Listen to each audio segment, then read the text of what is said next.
Hello everyone, welcome back to my channel, and in this I'm going to take up the topic objections and handling objections. This is step 4 of sales process.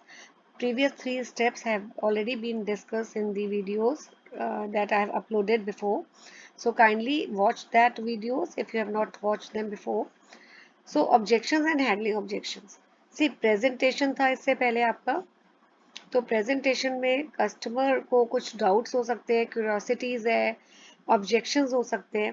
तो it is the duty of the sales person कि जितने भी customer के doubts queries हैं उनको वो अटेंशनली entertain करे और सॉल्व करे। ठीक है, so raising the objection is a actually positive sign, don't consider it as a negative sign. अगर कोई भी कस्टमर अपने डाउट्स पूछ रहा है, उसको कोई क्वेरी है, तो इससे क्या इंडिकेट होता है कि customer is showing interest to buy the product. So अगर कस्टमर कोई भी क्वेरी रेज करता है, ऑब्जेक्शन रेज करता है, तो सेल्स पर्सन को उन ऑब्जेक्शंस को हैंडल करना चाहिए। ठीक है, and how to handle the objections? The salesperson should listen to the customer very carefully and patiently. ठीक है, and respect the views of the customer. साथ में सेल्स पर्सन को कोई भी जो डाउट्स हैं कस्टमर के उनको क्लैरिफाई करना चाहिए। And he should also make sure कि जो भी कस्टमर के डाउट्स थे वो प्रॉपरली सॉल्व हो गए हैं, and now the customer is fully satisfied. So these are the ways by which the objections can be handled. Now, types of objection. The first is related to price. This is very interesting topic and very important also from examination point of view. So ध्यान से करिए और ये 4 marker question आपका आ जाता है। तो पहला जो ऑब्जेक्शन है जो कस्टमर की तरफ से आता है वो प्राइस को लेके। कस्टमर जब भी प्रोडक्ट को खरीदता है, ठीक है, और वो अगर बोलता है सेल्स पर्सन को कि see this product is not following in my budget, ठीक है, मेरे को बहुत एक्सपेंसिव लग रहा है और it is not in my budget, या कॉस्ट इज टू हाई। ठीक है, तो अब इसमें सेल्स पर्सन कैसे इस ऑब्जेक्शन को हैंडल कर सकता है? सेल्स पर्सन का ये काम है कि वो कस्टमर को कन्विंस करे कि how this product is very useful, how it is valuable for him.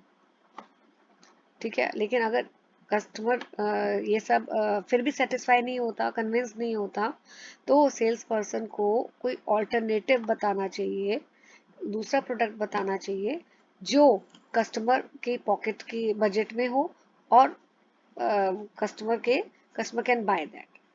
ठीक है, तो आपका जब ये टॉपिक पेपर में आएगा बेटा, पहले आपको ऑब्जेक्शंस लिखनी है एंड फिर आपको ऐसे ही हेडिंग में लिखना है कि how to handle this objection. ठीक है, okay. Second is related to objections related to product और सर्विस। ठीक है, अब इसमें कस्टमर का ये व्यू हो सकता है कि जो पर्टिकुलर प्रोडक्ट है वो कस्टमर की प्रॉब्लम को सॉल्व ना करे, and he may also doubt कि whether how is the quality of the product, और जो भी प्रोडक्ट है ये उसके यूज का होगा या नहीं होगा। तो इस केस में सेल्स पर्सन कैसे उसकी ऑब्जेक्शन को हैंडल करेगा? वो श्योर करेगा कस्टमर को कि see the product I am offering you, it is of good quality, it has such features, it is going to perform well, and it is also going to serve the purpose for which you are looking for. तो वो product के benefits बताए customer को ताकि customer convince हो और product को खरीदे। ठीक है, तो पहला प्राइस से रिलेटेड था, दूसरा प्रोडक्ट से, and third is objection related to procrastinating. So that is by giving lame excuse. कई बार कस्टमर मूड में नहीं होता प्रोडक्ट को खरीदने में और अननेसेसरली एक्सक्यूज देता है प्रोडक्ट को ना खरीदने के, या ये बोलता है कि मैं अभी फ्यूचर में खरीदूंगा, अभी नहीं खरीद रहा। ही में से कि कैसे वो आगे एक्सक्यूज देता है customer.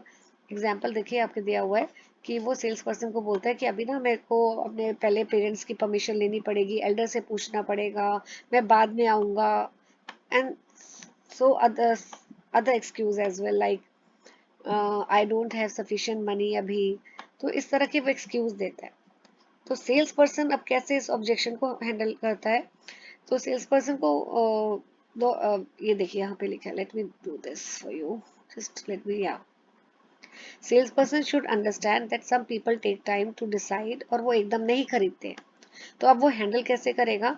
He will ask for a future commitment to buy from the customer.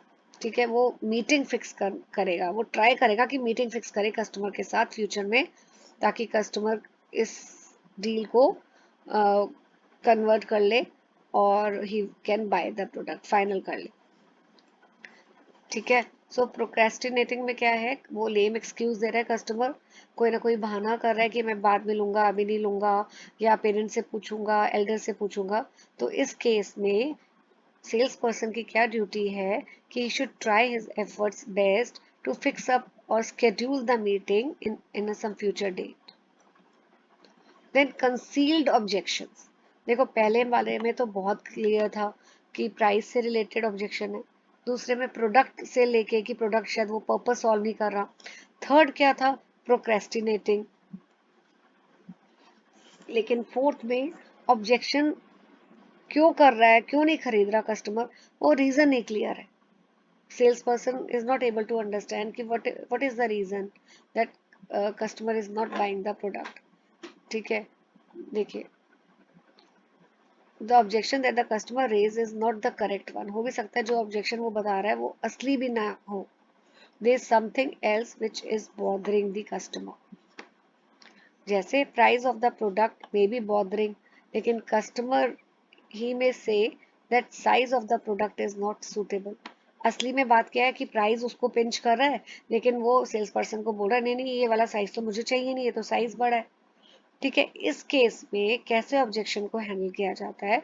इस केस में सेल्स पर्सन की ड्यूटी है कि वो काफी इंटरेक्ट करे, काफी बात करे कस्टमर के साथ, so that he can try to find out the real reason behind not buying the product. So main is that he has to talk a lot with the customer. So these are the various objection, इसके ऊपर भी अलग से question आता है। तो there are four types of objection: related to price, related to product, related to procrastinating, and concealed objections. ठीक है, so next topic, closing the sale, I'll be covering in the next video. Till then, keep watching my video, keep learning, hit the like button, share with your friends, and subscribe to my YouTube channel. Thank you.